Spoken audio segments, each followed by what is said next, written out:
আজকে আমি ঘরে বানাবো মিষ্টি দই। কীভাবে বানাচ্ছি দেখুন আপনারা। কড়াই বসিয়ে দিয়েছি, দুধটা জাল করে নেব। কড়াইতে তলাতে আমি 1 চামচের মতো একটু জল দিলাম। 1 লিটার দুধ আছে, এটাকে আমি প্যাকেটটা কেটে জাল করে নেব। দুধটা আমি ছেঁকে বসিয়ে দিলাম।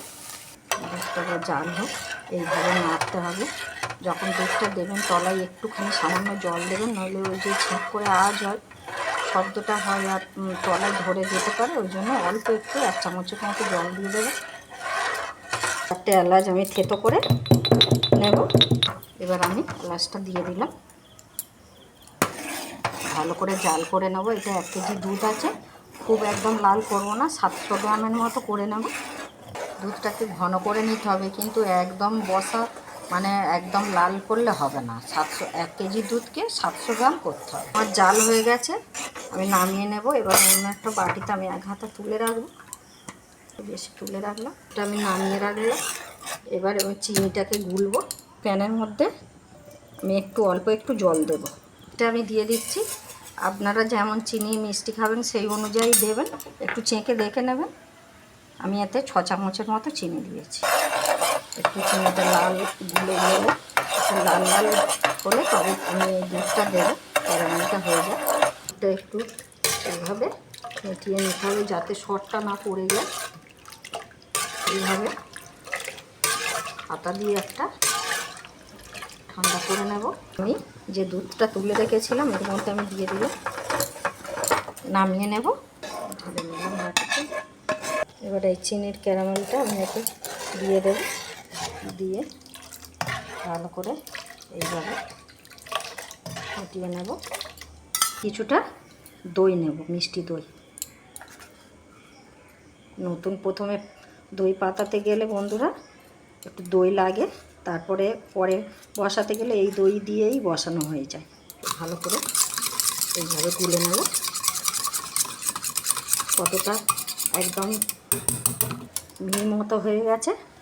এবার যেন হাত ডুবিয়ে দেখতে হবে, কুসুম কুসুম যেন গরম থাকে। এবার এইটা দিয়ে দিতে হবে, দিয়ে ভালো করে এইভাবে আমি দিয়ে দিলাম দইটা। যখন দইটা দেবেন যেন যখন বসাবেন তার একটু আগে যেন হাতটা দিয়ে দেখে নেবেন, যেন কুসুম কুসুম গরম থাকে, যেন হাতটা সহ্য হয়। এইভাবে বানাবেন। নিয়েছি একটু দই, এতে আমি লাগিয়ে নেব মাটি ভাঁড়ের মধ্যে। এই দিয়ে দিলাম হাঁড়িতে। গরম জায়গার মধ্যে রাখতে হবে। আমি একটা বড় জায়গা নিয়েছি। এবার এর ভেতরে আমি এইভাবে বসিয়ে চাপা দিয়ে রাখবো। 10-12 ঘন্টা রাখলে, 8-10 ঘন্টা রাখলেই হবে। দিয়ে আমি একটা জায়গায় চাপা দেবো, দেখাচ্ছি বন্ধুরা। এই হাঁড়িটা আছে আর এই খুঁড়িটাই আছে, বসালাম। এবার এর ওপরে আমি একটা কাপড় চাপা দেবো, এর ওপর তোয়ালে চাপা দিয়ে আমি রেখে দেবো। আগে করার মানুষরা এর ওপরে লেপ কম্বল আর বন্ধুরা চাপা দিয়ে রেখে দিত। আমি এর ওপরে তোয়ালে দিয়ে চাপা দিয়ে রেখে দেবো। 8-10 ঘন্টা চাপা থাক, কালকে দেখাবো। কালকে আমি দই বসিয়েছিলাম, দেখুন কেমন বসে গেছে। আমি কেটে দেখাবো। এই দুটো জায়গায় বসিয়েছিলাম, 8-10 ঘন্টা বাদ কেমন বসেছে এই দেখুন, কত সুন্দর বসেছে। এইভাবে আপনারা বানাবেন, যেইভাবে দেখালাম। খুব সুন্দর হয়েছে বন্ধুরা। কেমন লাগলো কমেন্টে জানাতে ভুলবেন না। ভালো লাগলে লাইক কমেন্ট শেয়ার। ইউটিউব থেকে দেখলে সাবস্ক্রাইব করবেন, ফেসবুক থেকে দেখলে পেজটাকে ফলো করে পাশে থাকতে ভুলবেন না বন্ধুরা।